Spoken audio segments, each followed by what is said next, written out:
Alright, we're now ready to put the chain on. And what we've got here, essentially, is the back of the motor.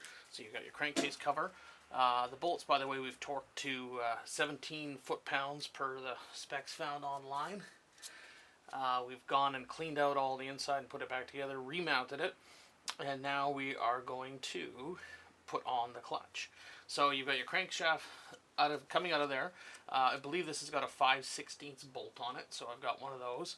Now, one thing you're going to want to install is this chain guard.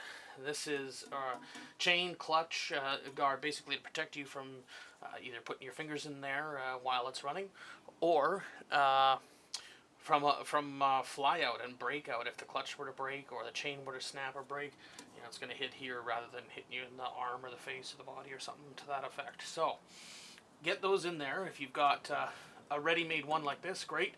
Otherwise, you need to fashion something. I've also tightened these bolts down to 17 foot-pounds, same as the crankcase cover. So that should be firmly in place, and we will get our clutch. Alright, so this is our clutch here, and it's got brand new shoes.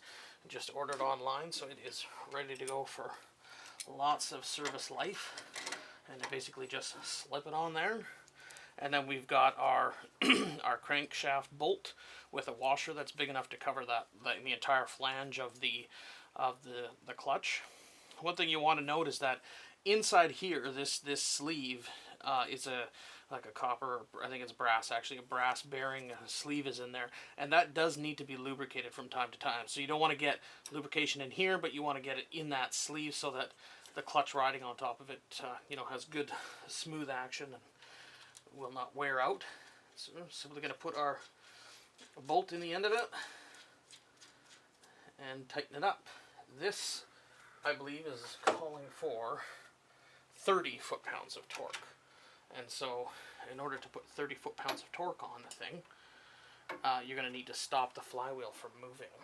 So the best way to do that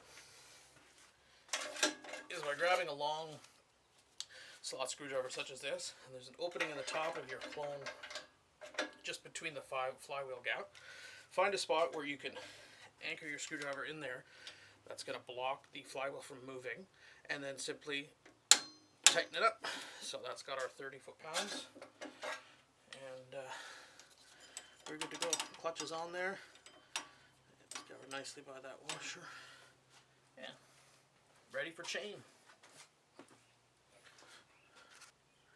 Alright, the chain that we're using is a variety that has a removable link. So it has a link with studs on it, a top cap, and a clip that pushes on. The rule of thumb is you don't want the opening to face the direction of rotation.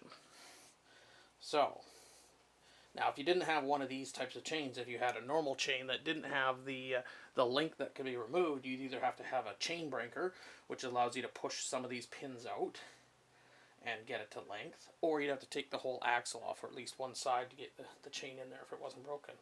So this makes it a lot easier, although a lot of people say it's not the best method to use, that it's not strong.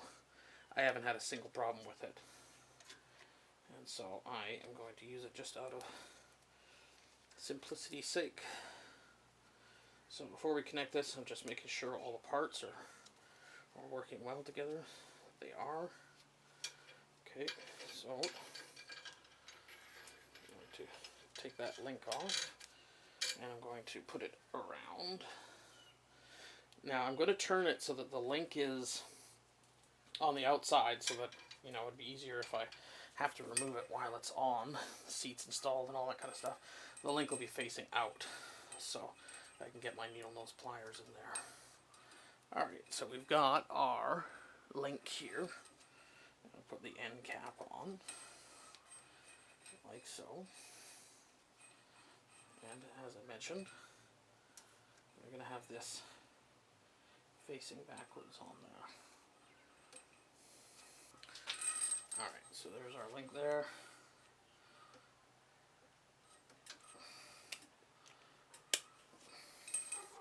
Okay, so we've got our link together. We've got our clutch on.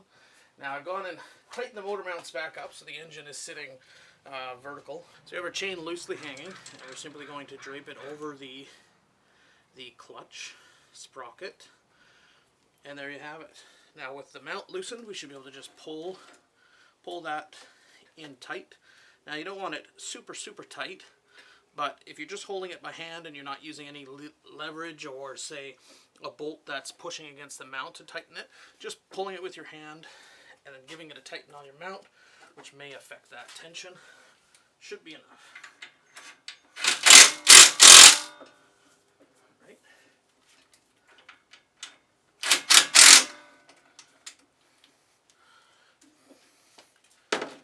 I'll double check that. Actually, it made it more loose. But it's not so loose that I'm going to be worried about it. Well, yeah, it is.